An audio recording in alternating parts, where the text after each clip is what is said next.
Banjir di Sabah semakin pulih. Untuk perkembangan lanjut, kita terus bersama Anisha Dolus. Silakan, Ann. Baik, Otto.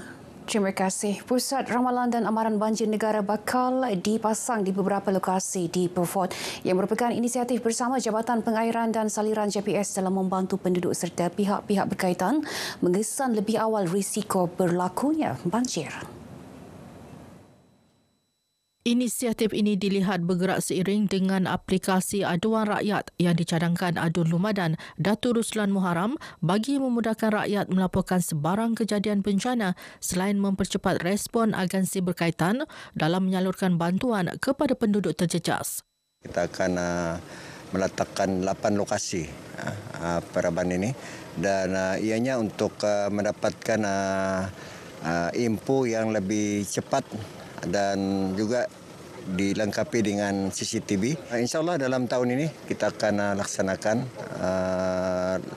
Kita melihat dalam situasi yang bencana alam ini, perkara seumpama ini perlu dicepatkanlah. Beliau ditemui media semasa meninjau kawasan banjir di daerah Beaufort. Dianggarkan kira-kira 3,000 penduduk terjejas banjir kali ini melibatkan beberapa kampung, termasuklah Kampung Lago, Kangsa, Jabang, Berumbai dan Kampung Mentulud. Beberapa buah rumah dan ketua keluarga di sini yang boleh dikatakan terperangkap dan sebab itu kita bawa juga Jabatan Kebajikan untuk melihatlah apa bantuan yang boleh kita salurkan kepada penduduk-penduduk yang terperangkap ni, mungkin dari segi bakul makanan kan, dan juga bantuan-bantuan lain yang kita boleh fikirkan selepas ini untuk kebanyakan penduduk yang terperangkap di dalam ni yang tidak dapat keluar sebenarnya dan kita tidak dapat pindahkan ke PPK. Kerjasama antara agensi kerajaan dan pertubuhan badan bukan kerajaan penting dalam menyalurkan bantuan yang diperlukan penduduk terjejas banjir. Antara bantuan diperlukan termasuklah bekalan makanan, pakaian dan tempat berlindung yang selesa. Pengurusi Pertubuhan Kebajikan Al-Fatih Sabah, Datuk Muhammad Farid Datuk Liman juga berharap bantuan yang diberikan dapat meringankan beban penduduk yang dilanda musibah banjir. Kita menumpukan bantuan di PPS untuk menghulurkan keperluan-keperluan asas seperti air dan juga makanan-makanan ringan sementara mereka menunggu untuk makanan berat. Beliau ditemui RTM ketika menyampaikan bantuan banjir di Pusat Pemindahan Sementara PPS Dewan Komuniti Kota Marudu. Dalam pada itu, Ketua Pemuda PBS Christopher Mandut menyatakan komitmen pihaknya untuk terus membantu penduduk terjejas. Kita tumpukan kepada keperluan-keperluan yang asas yang kita jangkakan berguna di hari-hari yang terakhir ini dan kita mengharapkan semua bantuan ini mudah-mudahan dapat membantu kepada semua mangsa-mangsa yang ada di PPS seluruh Parlimen Kota Marudu.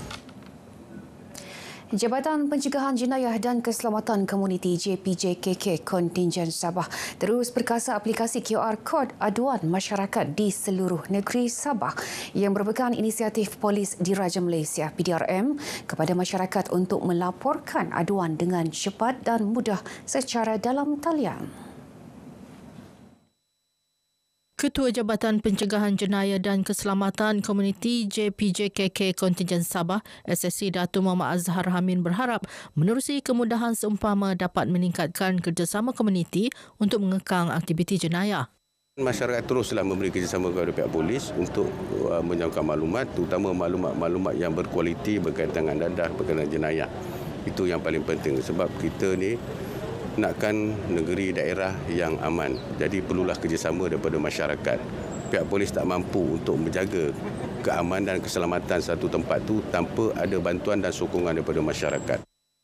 Datuk Muhammad Azhar Hamid ditemui media selepas program tinjauan mesra PDRM sekitar Bandar Sandakan. 102 aduan diterima PDRM menerusi sistem QR Code aduan masyarakat selepas dilancarkan pada 10 September tahun lepas.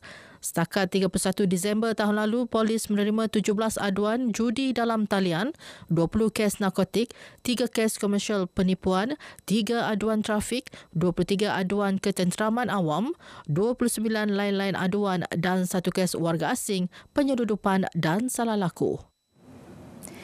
Dewan Bandaraya Kota Kinabalu DBKK mengadakan majlis bacaan surah Yasin, tahlil dan doa selamat sempena sambutan ulang tahun ke-25 Bandaraya Kota Kinabalu malam tadi. Majlis dihadiri Mayor Bandaraya Datuk Seri Dr. Sabin Samitah bersama 100 warga DBKK. Majlis dimulakan dengan selawat dan zikir, kemudian disusuli bacaan surah Yasin, tahlil dan doa selamat. Seterusnya, Datuk Sabin bersama jemaah yang hadir menunaikan solat maghrib dan isyak. Dalam majlis ini, DBKK turut memberi sumbangan wang tunai kepada 4 Mahat Tahfiz iaitu Mahat Tahfiz Masjid Bandaraya Kota Kinabalu, Mahat Tahfiz Masjid Nurul Hikmah Bukit Padang, Mahat Tahfiz Miftahul Ulum Tanjung Aru dan Mahat Tahfiz Al-Quran Nahdatul Ilmiah Taman Sempelang. Baik, sekian perkongsian dari negeri di bawah Bayu. Ikuti lebih banyak perkembangan semasa dalam negara bersama Otto menerusi berita wilayah petang ini. Dari sungai hingga segara Palestin pasti merdeka. Otto. Baik, terima kasih. Langsung dari Sabah.